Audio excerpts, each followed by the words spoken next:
ঘুরলে খাইবে সব এক ঘাটে জল, শিকারী হইব শিকার বইবে নদীর রক্ত জল।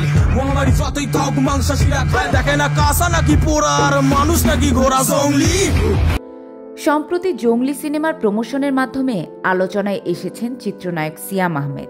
একেবারে ভিন্নধর্মী লুকে দেখা গেছে তাকে। অনেকটা বিরতির পর আবার বড় পর্দায় আসছেন তিনি। চলুন দেখা যাক সিয়াম আহমেদের চিত্রনায়ক সিয়াম হয়ে ওঠার জার্নিটা কেমন ছিল। সিয়াম আহমেদের ক্যারিয়ারের শুরুটা হয়েছিল এয়ারটেল বাংলাদেশের মডেল হিসেবে 2013 সালে। প্রথম পর্দায় দেখে অনেকেই পছন্দ করে ফেলেন তাকে। মডেলিংয়ের বাইরে তিনি প্রথম অভিনয় জগতে পা রাখেন টেলিভিশন ড্রামা ভালোবাসা 101-এর মাধ্যমে, যার নির্মাতা ছিলেন রিদওয়ান রনি। এরপর একের পর এক নাটকে কাজ করে গেছেন তিনি। 2018 সালে এ সময়ের জনপ্রিয় নির্মাতা রায়হান রাফি সিয়াম আহমেদকে পর্দায় তুলে নিয়ে আসেন চিত্রনায়ক হিসেবে। পোড়ামন 2 সিনেমাটি রায়হান রাফি এবং সিয়াম আহমেদ দুইজনের ক্যারিয়ারেরই প্রথম সিনেমা ছিল। এই সিনেমায় সিয়ামের বিপরীতে অভিনয় করেছেন পূজা চেরি। নির্মাতা রায়হান রাফি এবং সিয়ামের প্রথম কাজ হিসেবে পোড়ামন 2 ব্যাপক দর্শকপ্রিয়তা পায়। সিয়াম আর পূজা চেরির জুটিকেও দর্শক ভীষণ পছন্দ করে।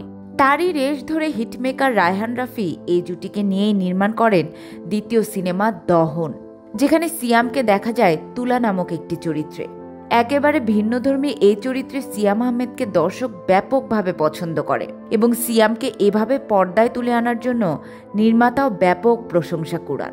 এরপর 2019 সালে সিয়াম আহমেদ আবারও বড় পর্দায় আসেন তৌকির আহমেদ পরিচালিত ফাগুন হাওয়া সিনেমাটির মধ্য দিয়ে। 52 ভাষা আন্দোলনকে কেন্দ্র করে নির্মিত এই সিনেমায় সিয়াম আহমেদ অভিনয় করেছেন নাসিরের চরিত্রে।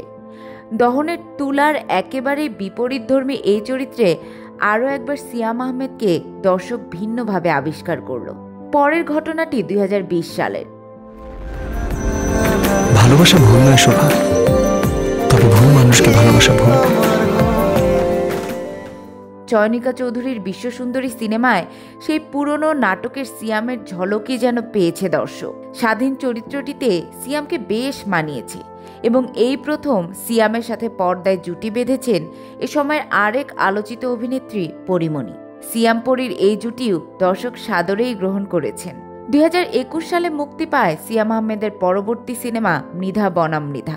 কোর্টরুম কেস নিয়ে এই সিনেমায় সিয়ামকে খুব সাবলীল মনে হয়েছে, কারণ ব্যক্তিগত জীবনে সিয়াম আহমেদ নিজেও একজন আইনজীবী। এরপর সিয়াম আহমেদকে দেখা যায় রায়হান রাফির ওয়েব ফিল্ম টানে। আরও একবার নির্মাতা এবং অভিনেতার এই জুটি দর্শককে মুগ্ধ করে। রাশেদ নামক চরিত্রটিতে দর্শক সিয়ামের আরেকটি অন্যরকম ঝলক দেখে, যা বেশ সমাদৃত হয়েছে। 2022 সালে মুক্তি পায় এম রহিম পরিচালিত সিনেমা শান। সেখানে সিনেমার নাম চরিত্র শানেই দেখা যায় সিয়াম আহমেদকে। এরপর সেই একই বছরে সিয়ামকে দেখা যায় গিয়াসউদ্দিন সেলিমের পাপ পুণ্য সিনেমায়। সেখানে আলামিনের চরিত্রে নজর কাড়া অভিনয় করেছেন তিনি। তবে শান এবং পাপ পুণ্যকে ছাড়িয়ে যায় সেই বছরই মুক্তি পাওয়া অপারেশন সুন্দরবন সিনেমাটি।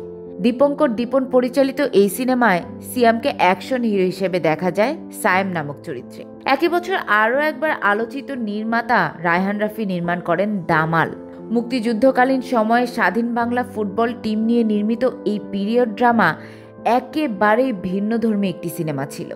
এই সিনেমায় দুর্জয়ের চরিত্রে দুর্দান্ত অভিনয় করেছেন সিয়াম আহমেদ এবং এই সিনেমার প্লট, মেকিং, শব্দ সবকিছু মিলিয়ে সিনেমাটি একটি সিগনেচার হয়ে থাকবে বাংলা সিনেমা ইন্ডাস্ট্রিতে।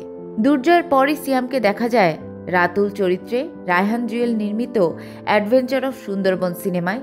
একই বছর মিজানুর রহমান আরিয়ানের ওয়েব ফিল্ম পুনর্মিলনেতে সিয়াম সামনে আসেন অন্তু চরিত্রে। এই সিনেমা মুক্তি পাওয়ার কিছুদিন পরই আসে দীপঙ্কর দীপনের অন্তর্জাল, যেখানে লুমিন চরিত্রে দেখা যায় এই নায়ককে। একই বছর Mujib the making of a nation সিনেমায় শামসুল হকের চরিত্রে অনেকদিন পর আবার একটু ভিন্ন লুকে দেখা যায় সিয়াম আহমেদকে। এই সিনেমাটি নির্দেশনা দিয়েছিলেন ভারতের জনপ্রিয় নির্মাতা শ্যাম বেনেগাল। এরপর অনেকটা বিরতি নিলেন সিয়াম আহমেদ। কেন তাকে পর্দায় দেখা যাচ্ছে না, এ নিয়ে দর্শকদের মনে ছিল প্রশ্ন। সম্প্রতি জঙ্গলি সিনেমার অ্যানাউন্সমেন্টের মধ্য দিয়ে সব প্রশ্নের উত্তর দিয়েছেন তিনি। নিজেকে প্রস্তুত করছিলেন একেবারে ভিন্ন রকম একটি চরিত্রের জন্য। এম রাহিম নির্মিত জঙ্গলিতে সিয়াম আহমেদের প্রথম লুক দেখে ইতিমধ্যে দর্শকরা অধীর আগ্রহে অপেক্ষা করছে বড় পর্দায় তাকে দেখার জন্য। জানা গেছে এবছরে ঈদ উল ফিতরে মুক্তি পেতে চলেছে জঙ্গলি। এই ছিল সিয়াম আহমেদের চিত্রনায়ক সিয়াম হয়ে ওঠার অসাধারণ জার্নি। এর মধ্যে কোন সিনেমাটি আপনার প্রিয় জানাবেন আমাদের মন্তব্যের ঘরে।